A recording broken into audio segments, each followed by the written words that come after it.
everyone, and welcome to another episode of Sleep and Relax ASMR. Back by popular request today is useless facts, and since it's November, I figured we'd do some useless autumn or fall facts, and I considered doing winter facts, but maybe I'll just save that for December, January. Either way, let's not waste any time. Let's get into it. I'm gonna start getting some background noise flowing in, and hope you guys enjoy.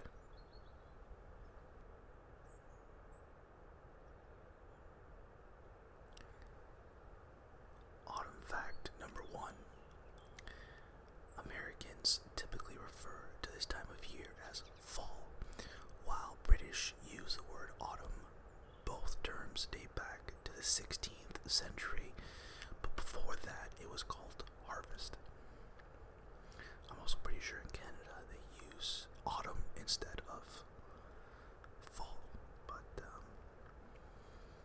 that's a nice sort of opening fact, let's say.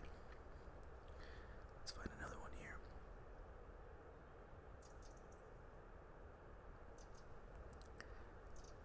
Next fact.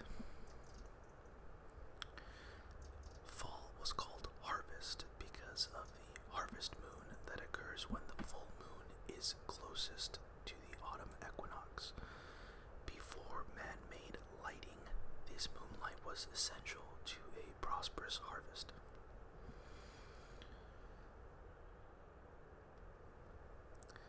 Fact number 3. Weight gain around this time of year may not only be due to comforting fall foods like pumpkin pie and cider. Researchers have found that lack of vitamin D reduces fat breakdown and triggers fat storage. So, you at least have an excuse after fall, a scientific reason why you let all that food get to you. I mean, I'm guilty of it, so please don't take that as being offensive, because I am, every time of year, around this time of year, I mean, always fluctuating weight.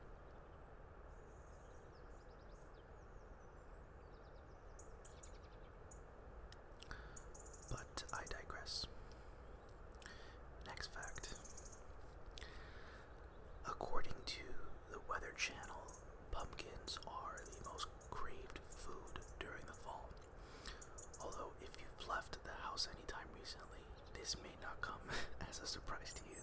So it's kind of just like a cheeky little joke by this website that I'm reading off of. But anyway, it's called Useless Facts. I'm providing some useless facts here. The next one. Let's see.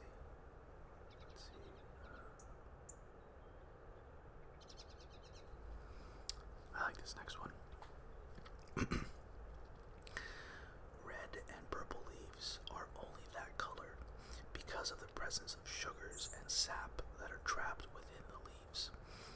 These sugars provide plants with the energy they need to survive. So, kind of just like a cute leaf fall autumn fact. Let's see. The amount of chlorophyll. I think we're at number 6, by the way. Number 6 or number 7. Frankly, I've lost count. I apologize. But the amount of chlorophyll starts to decrease as the sun weakens and the days grow shorter in the fall, which leads to the yellow and orange colors you see in leaves. So as sunlight weakens and days grow shorter, the chlorophyll, the abundance of chlorophyll, of green chlorophyll, or the green from chlorophyll, I should say, decreases, which means the leaves start to turn that beautiful, yellow and orange colors. Let's see what other facts. So the next fact. Many birds will prepare for their winter migration distance they can travel is impressive. The Arctic tern travels 11,000 miles each way for its annual migration. I've never heard of the Arctic tern, and I would have never guessed that they traveled 11,000. Think about that. That's 11. I mean, that's 11,000 miles. That is such a terribly long distance. That's very impressive. Impressive fall facts is maybe what I should call this episode.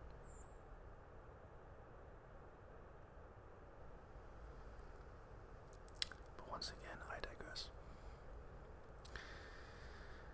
Let's see which. Trying to see what other facts I can pick from here.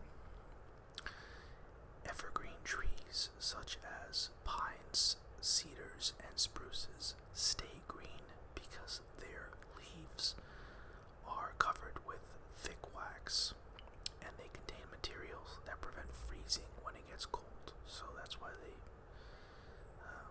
I guess, don't lose their color and don't really lose any of their leaves either, or needles.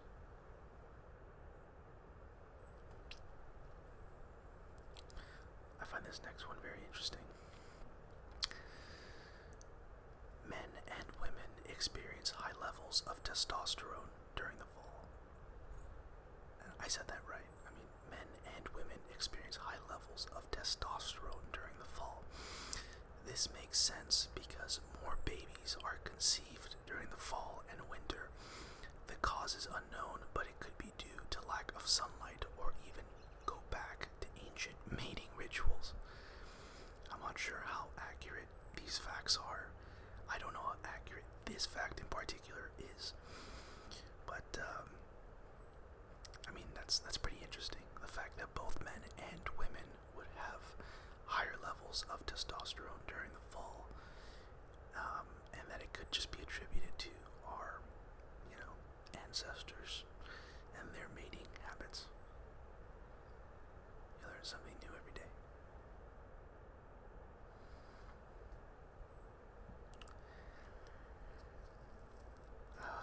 Next fact, related to Halloween, of course. Halloween takes place in the fall and comes from ancient Celtic tradition, or Celtic tradition, depending on how you pronounce it. Anyway, they believed that ghosts roamed on Halloween and people would wear disguises in order to hide from these spirits. I imagine we'll probably have a couple more Halloween-related facts throughout the episode. Let's see. So the next fact, which will probably resonate a lot with my listeners in Central and South America, which the show has a surprising amount of, so I want to thank you guys. Muchas gracias for listening. But those who live closest to the equator never experience the season of autumn. Around the equator, the temperature remains consistently warm, and I can attest to this. I lived in Costa Rica for a very long time, and in Costa Rica, really it was really just wet season and dry season. There was no, fall, winter, spring, and certainly no change dramatically of temperature and the season. You wouldn't see it really in the leaves or anything like that. Let's see what else I can find. Contrary to popular belief, squirrels who have spent the entire autumn collecting acorns and other foods do not hibernate for the winter. Rather, they spend the majority of their time in nests they built to shelter them away from harsh weather. When the squirrels do come out in winter, they are usually tunneling under the snow to find the food they buried during the fall. So that's a really cute little fact about a really cute little animal. And I had absolutely no idea. I just assumed that squirrels would hibernate winter, but no, they don't. And they actually, I suppose autumn is really, or fall is really the most important time of year for them, because this is when they prepare for winter, right? So that's a cool little fact. Let's see what else I can find on here.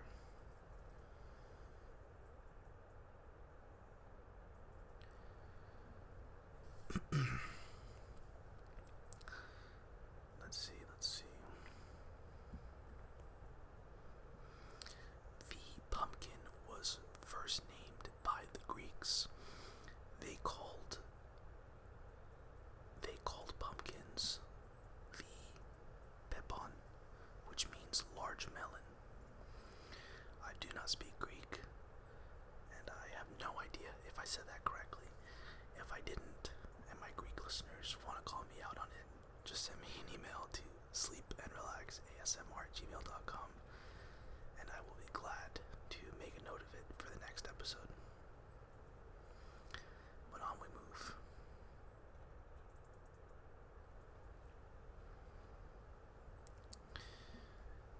According to NASA, autumn is aurora season because geomagnetic storms are about twice as frequent as the annual average during the fall. So that's a cool little science fact there. Let's see, which other? So next one. Scientists believe males evolved to be sexually primed by food, which made autumn's harvest time an ideal time to find a mate and reproduce. In fact, studies show that a mix of pumpkin pie and donuts increased penile flow by 20%. A pumpkin pie lavender mix increased penile blood flow by 40%. So I read a fact related to the increased testosterone in men and women during this time of year. Maybe it is indeed linked to, our ancestors choosing this time of year to reproduce. That's a pretty cool fact, actually. There have been some really good ones on this list. Let's see what else I can find here.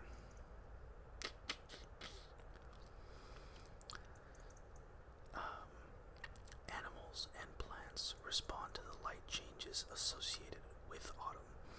For example, each autumn, the male Siberian hamster's testes swell up to 17 times bigger than normal to prepare for mating.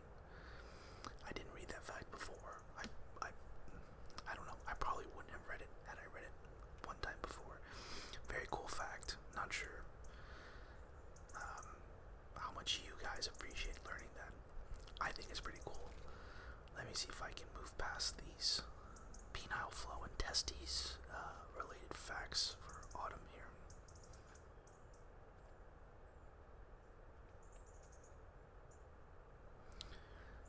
The term equinox is from Latin meaning equal night. So a non-sexual organ or reproducing fact to break us away from that theme. Let's see.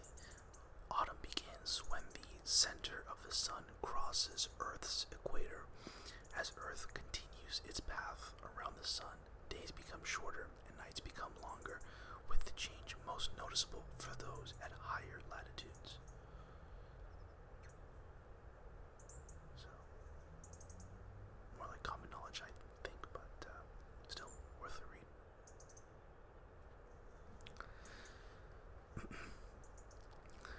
Most meteorologists define autumn as lasting through September, October, and November in the northern hemisphere. In the southern hemisphere, autumn lasts through March, April, and May. Specifically in New Zealand and Australia, autumn officially begins on March 1st and ends on May 31st. Which that thing is, like, that is for me very interesting, how the northern hemisphere will experience weather and seasons so much different or so differently than in the southern hemispheres, or southern hemisphere, I should say. Also, I apologize if you guys hear any background noise. I've been getting very unlucky today with recording. I always record so that way I can avoid all this noise. And for some reason, on random, whatever it is, Tuesday, Wednesday, there's been a ton of background noise. It's been almost unbearable. But anyway, I apologize if you guys can hear it. I hope it's not ruining the episode for you.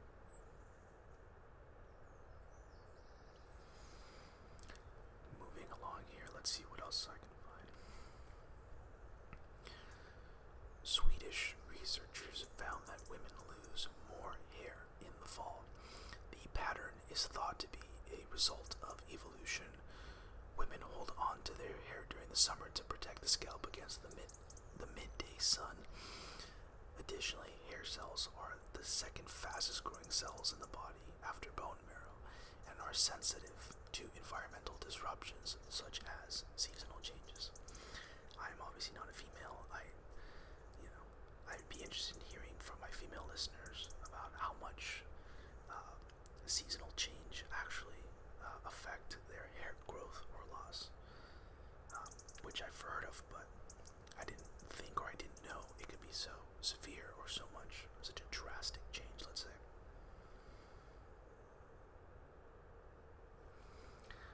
The word harvest comes from the Old Norse word haust, which means to gather or pluck. As people moved to the cities, harvest fell out of use, and city dwellers began to use fall of the leaf, which was shortened to fall to describe the change in season. So that's cool. That's a nice one. I find this next one very funny. I like this one a lot.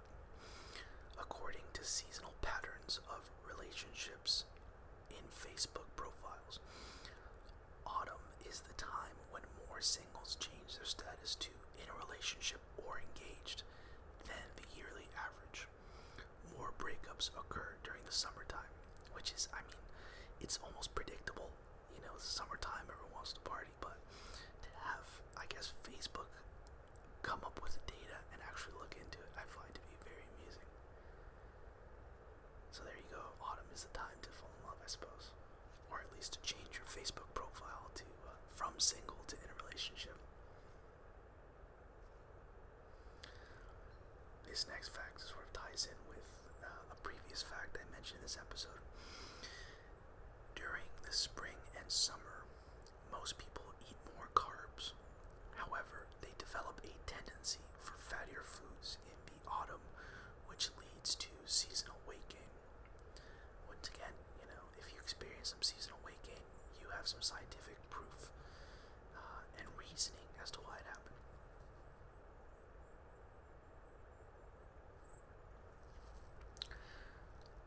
Autumn babies, or those born between September and November, are more likely to live to 100 than those who were born in other times of the year.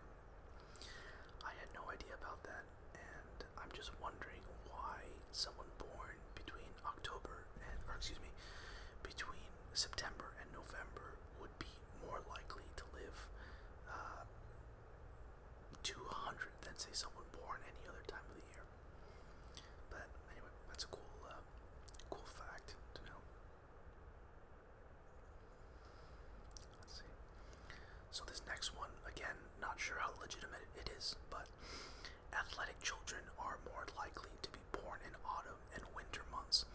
Those born in the spring were most sluggish. I have absolutely no idea where they're getting this research from. I don't know how legitimate that is. I know someone who was born in the winter season, and that person might be the laziest person I know. I went to school with him, but so maybe that is true. I'm thinking right off the top of my head, I know someone who meets that description of winter baby being lazy, but anyway, not gonna call out any names, and we're just gonna find a couple more to read for this episode. Let's see.